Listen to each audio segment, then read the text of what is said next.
All right, welcome back to the deep dive. Every so often we stumble across a question in our reading and research that just won't let go. I know the feeling. And this time, it's a big one. Right. What is the point of philosophy anyway? Right. Yeah. It seems like such a simple question, but the more you think about it, the more layers there are. Exactly. And to really dig into it, we've got a pretty amazing spread of ideas in front of us, going all the way back to ancient Greece, right through the modern impact of science, and even how different political ideas have developed over time. The goal of this deep dive is to show you why philosophy really matters. We're going to trace how it's evolved, and most importantly, how it's shaped science, politics, and even how we understand ourselves.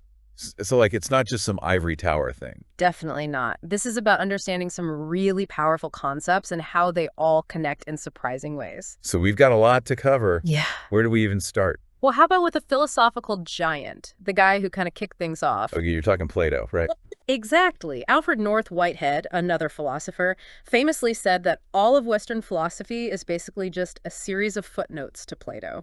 It's a bit of an exaggeration, but... But it shows how influential he was. Absolutely. He was asking the big questions like, what is reality? What is knowledge? What is the good life? The fundamental stuff. Okay, so Plato set the stage. Yeah. But you were saying before we started recording that there's another philosopher who's like the central figure for modern thought. Oh, yeah. Immanuel Kant. Especially after the scientific revolution and the Enlightenment, you could say he's the guy everyone keeps coming back to. Kant.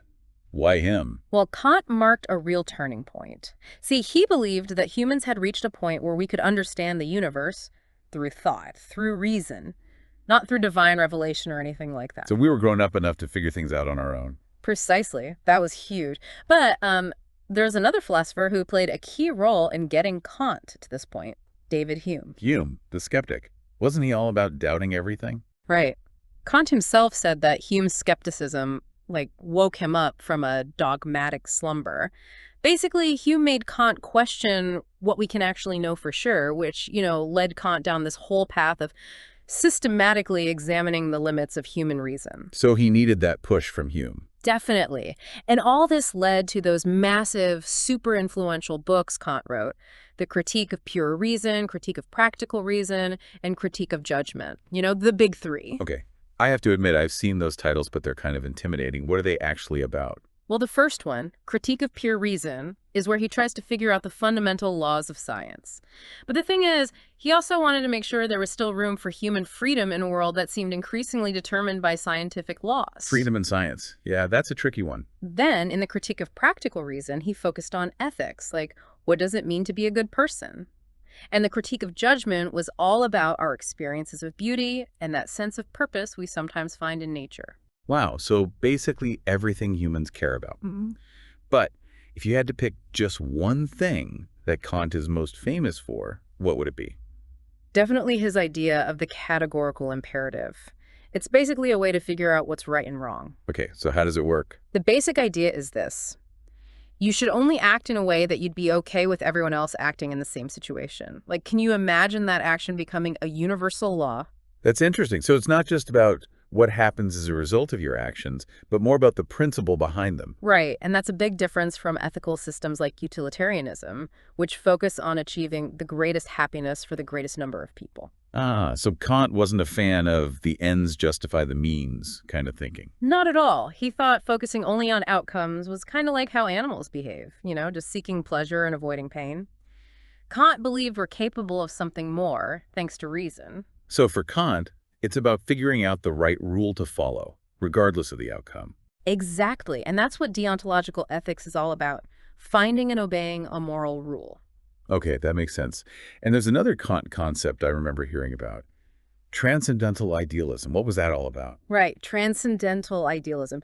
Well, it's one of those ideas that makes your brain hurt a little. Basically, Kant argues that our minds don't just passively receive information from the world. Instead, our minds actively structure how we experience reality. So we're not just cameras. No. We have these built-in frameworks, these categories that we use to make sense of everything we perceive.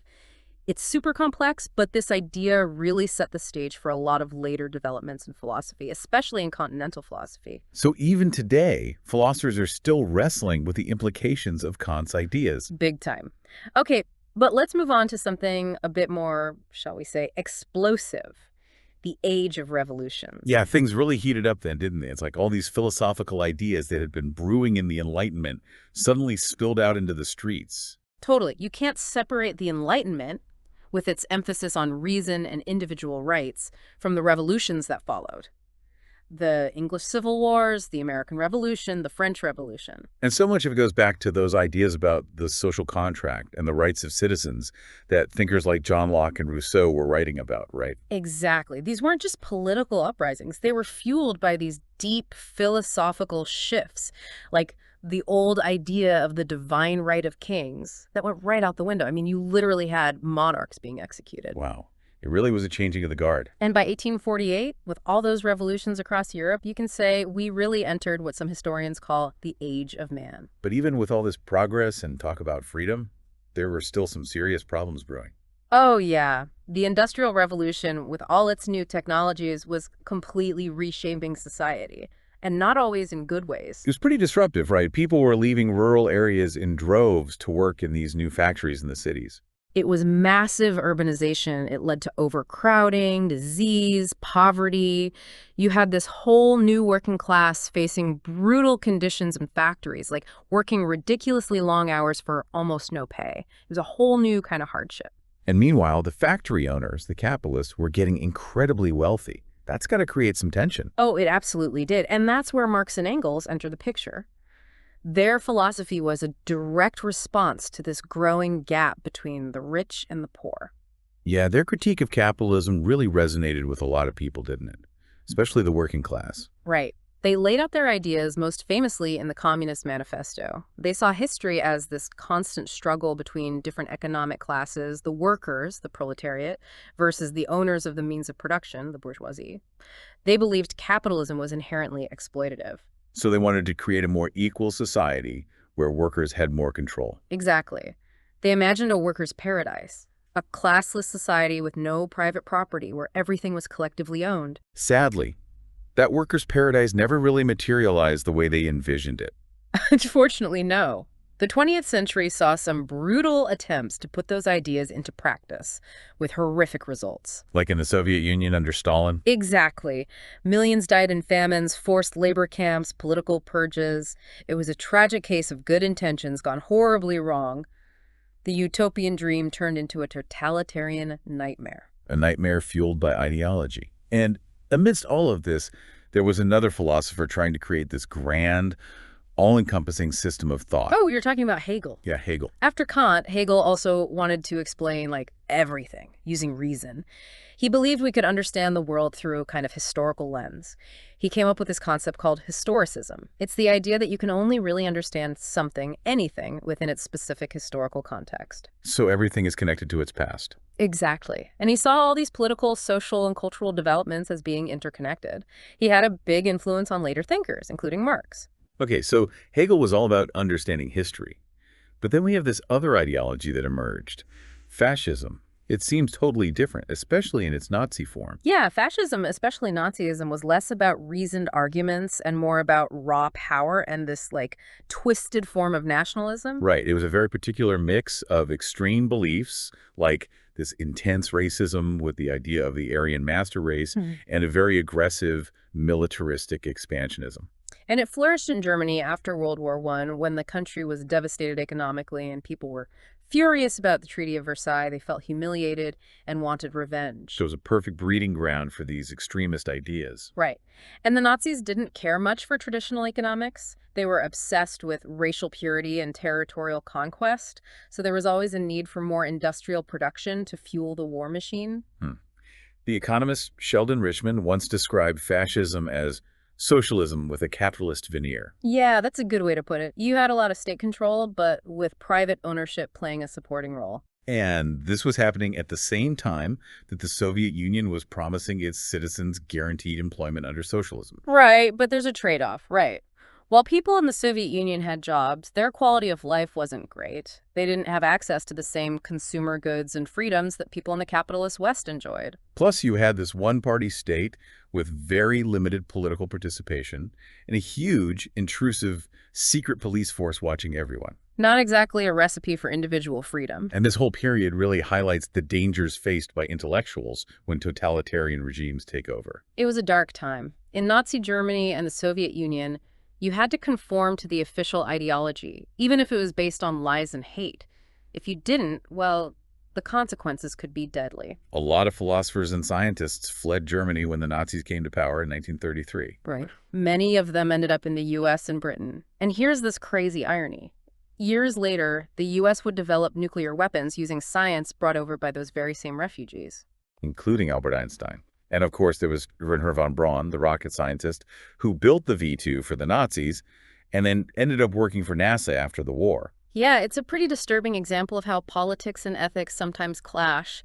It shows that even the most brilliant scientific minds can get caught up in dangerous ideologies. Einstein actually had some really insightful things to say about this.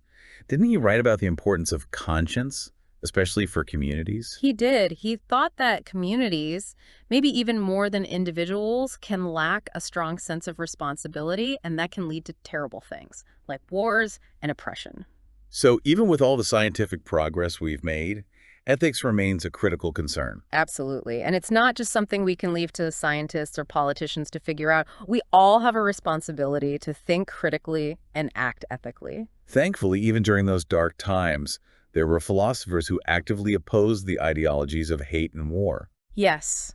People like Edith Stein, Hannah Arendt, Karl Jaspers, and Dietrich Bonhoeffer. And it's interesting that they were all connected to the philosopher Edmund Husserl, who believed in the moral core of philosophy. Let's talk about Bonhoeffer first. He's a fascinating figure, a theologian who became part of the resistance against Hitler. Yeah. He was a Lutheran pastor who was deeply troubled by the Nazis. He was involved in the resistance, even working as a double agent. He was eventually arrested and executed just weeks before the end of the war. He also wrote this incredibly powerful book, Ethics, right? Right. Much of it was written while he was living under Nazi rule. And in it, he tries to develop a Christian approach to ethics that speaks to the challenges of his time. It's an amazing work. And Edith Stein, a Jewish woman and a brilliant philosopher, she had a very different but equally tragic experience. She was Edmund Husserl's assistant, on track for a brilliant career, but she converted to Catholicism. And because she was Jewish, the Nazis targeted her. She ended up being deported to Auschwitz, where she was murdered in 1942. She wrote about empathy, which makes sense given her experiences as a nurse during World War I and later with the Nazi persecution. Yeah, her work is really insightful, especially her reflections on empathy and suffering. Then you have Hannah Arendt, whose work on totalitarianism is still so relevant today. Right. Her book, The Origins of Totalitarianism, is a classic. She really gets at the heart of how these regimes operate, their drive for total control, and how they try to eliminate any alternative ways of thinking. It's a chilling analysis and scarily prescient, given some of the trends we're seeing in the world today. Unfortunately, yes. And Arndt's personal story is also fascinating. She was a student of Heidegger, even had a romantic relationship with him before becoming close with Karl Jaspers. She fled Germany, then France, and ended up in New York, where she became a major figure in political philosophy. And speaking of Jaspers, he was a key figure in existentialism, wasn't he? That's right. He was all about the importance of authentic communication, based on love and empathy. He resisted the Nazis, protected his Jewish wife, and mentored Berndt. After the war, he moved to Switzerland and continued his philosophical work. So even in the face of these horrific ideologies, you have these philosophers fighting back, both through their actions and their ideas. Yeah. They remind us that philosophy isn't just about abstract theories. It's about taking a stand for what's right and trying to understand the forces that shape our world, especially the dark ones. Okay, so we've talked about some pretty heavy stuff. Let's shift gears now and look at another major force shaping our world. Science. It's been moving at an incredible pace, especially since the days of Newton. Absolutely. I mean, even before that, you had Copernicus and Galileo challenging the church's view of the universe, leading to a revolution in astronomy. And then Newton comes along and basically invents modern physics. But things really accelerated in the 20th century, right? Like with Einstein's theory of relativity.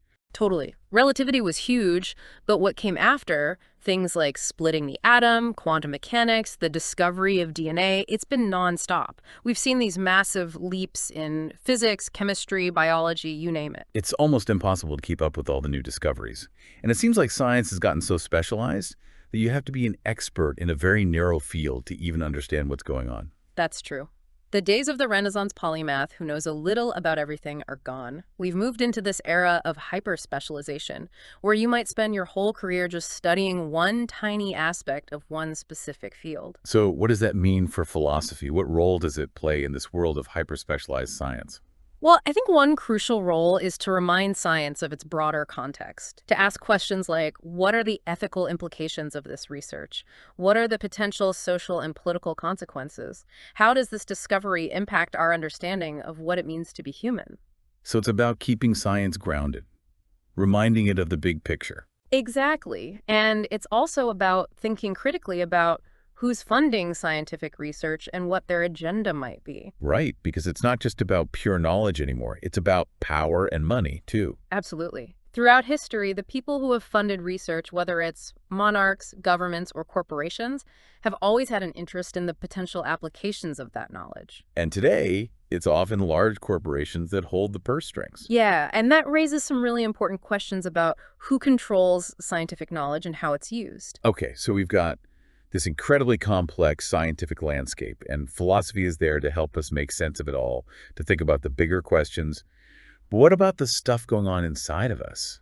The mysteries of the mind. That's where psychology comes in, right? Right, so you have physics and astronomy looking outward at the universe, but then you have biology and genetics turning inward, focusing on how our bodies work and especially how our genes shape who we are. And that all started with Darwin, didn't it?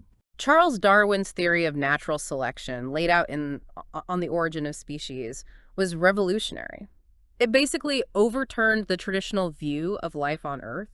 Instead of a divine creator, you have this process of gradual change driven by natural forces, variation, inheritance, and selection. It's mind-blowing when you think about it, the idea that all the diversity of life we see around us arose through this blind, unguided process. As E.O. Wilson said, we may still wonder about the ultimate origin of matter, but the origin of species is pretty much settled science now. Okay, so Darwin gave us a new understanding of how life evolved. But what about how our minds work? That's where psychology comes in. Right. Psychology is all about exploring our inner world, our thoughts, feelings, behaviors, and motivations. And this is something that philosophers have been interested in for centuries, going back to ancient Greece. They just used different language to talk about it, the soul, the psyche, the mind. And then in the late 19th and early 20th centuries, you have Sigmund Freud coming along and really shaking things up with psychoanalysis. Freud was a giant. He came up with this model of the mind that everyone's heard of, the id, the ego, and the superego. He also developed this whole method of therapy, psychoanalysis, that was all about exploring the unconscious mind and how repressed memories and desires influence our behavior. And one of his most famous quotes is about taking responsibility for the impulses that show up in our dreams, right? He says we shouldn't just dismiss them as nonsense. They come from us, so we need to own them. Exactly. It's like those weird, sometimes disturbing things that pop up in our dreams are actually trying to tell us something about ourselves. And it wasn't just Freud, right? Psychoanalysis really captured people's imaginations and influenced other thinkers, too. It was a big deal in France, wasn't it? Huge. Along with Marxism, it really took off in intellectual circles, especially in the mid-20th century. They became central to critical theory and deconstruction, these ways of analyzing texts, art, culture, even politics that are still used today. It's interesting how psychoanalysis and Marxism, which deal with such complex and often hidden forces, were able to engage a wider audience than, say, physics or genetics, which are also super complicated, but in a very different way. Yeah, you need a lot of specialized training to really get into those scientific fields, and that limits who can participate in those conversations. Plus, there's a lot more money in those fields. True, but those hard sciences still raise some of the deepest philosophical questions. Like, are we just machines made of meat? Or is there something more to consciousness, to being human? Exactly. And that's something that philosophy, with its long tradition of thinking about the mind and consciousness, is uniquely equipped to grapple with. Okay, so we've covered a lot of ground here. We've gone from ancient Greece to the modern world, from the mysteries of the universe to the complexities of the human mind. But one thing that keeps coming up is this tension between science and religion, knowledge and faith. Where does philosophy fit into all of that? It's interesting because for a long time, especially in the West, There was this idea of a conflict between science and religion. The classic example is Galileo being put on trial by the church for saying that the Earth revolves around the sun. And even Darwin faced a lot of pushback from religious authorities for his theory of evolution. Absolutely. But what's fascinating is that both Copernicus and Darwin, the guys who really started these revolutions in our understanding of the universe and life, were religious men. Their discoveries didn't destroy their faith, it actually enriched it in some ways. Okay, so it's not necessarily an either-or situation. You can be a scientist and a person of faith. Right. But we also see a lot of prominent scientists today who are openly atheists, like Stephen Hawking and Richard Dawkins. So the question remains, in this age of science, is there still room for religious belief? And I think Einstein offers a really interesting perspective on this. He's one of the most famous scientists of all time, but he also talked a lot about the importance of mystery. Einstein and mystery? That seems kind of counterintuitive, given that science is all about solving mysteries. Right, but Einstein believed that the most beautiful and profound experience we can have is encountering something truly mysterious. He actually said that this sense of mystery is the source of all true art and science. So for him, the universe wasn't just this machine that we need to figure out. It was something awe-inspiring. Exactly. He believed that there's an underlying order to the universe, a kind of cosmic intelligence, and he felt a deep sense of wonder and reverence for it. He even called himself deeply religious, in a sense, even though he didn't believe in a personal God. Right. For Einstein, the real religious impulse was that drive to understand the universe, to uncover its secrets, but also to appreciate its beauty and mystery. I love that. It's like, even as we learn more about the world through science, there's always going to be this element of the unknown, something that keeps us asking questions and searching for meaning. Exactly. And that's where philosophy really shines. It's about embracing that mystery, asking the big questions, and never stopping our search for understanding. So as we wrap up this deep dive, it's clear that philosophy isn't just some abstract ivory tower pursuit. It's woven into the fabric of our lives, shaping how we think about everything from ethics and politics to science and the meaning of life. And hopefully we've shown that it's not just about memorizing names and dates. It's about connecting ideas, seeing patterns, and understanding the deeper forces that have shaped our world. And maybe, just maybe, it can even help us navigate the challenges and opportunities of the future. And that brings us to a final thought for you, our listener. In this world that's increasingly complex and overwhelming, filled with information and distractions, what role do you want philosophy to play in your life? How can it help you make sense of it all? Because at the end of the day, philosophy isn't something we just read about. It's something we live. It's about asking those big questions and searching for those deeper truths that can guide us. And who knows, maybe you'll even come up with some answers of your own along the way. Thanks for joining us on this deep dive. Until next time. See you then. Guys, see you in another podcast. Don't forget to subscribe to our channel.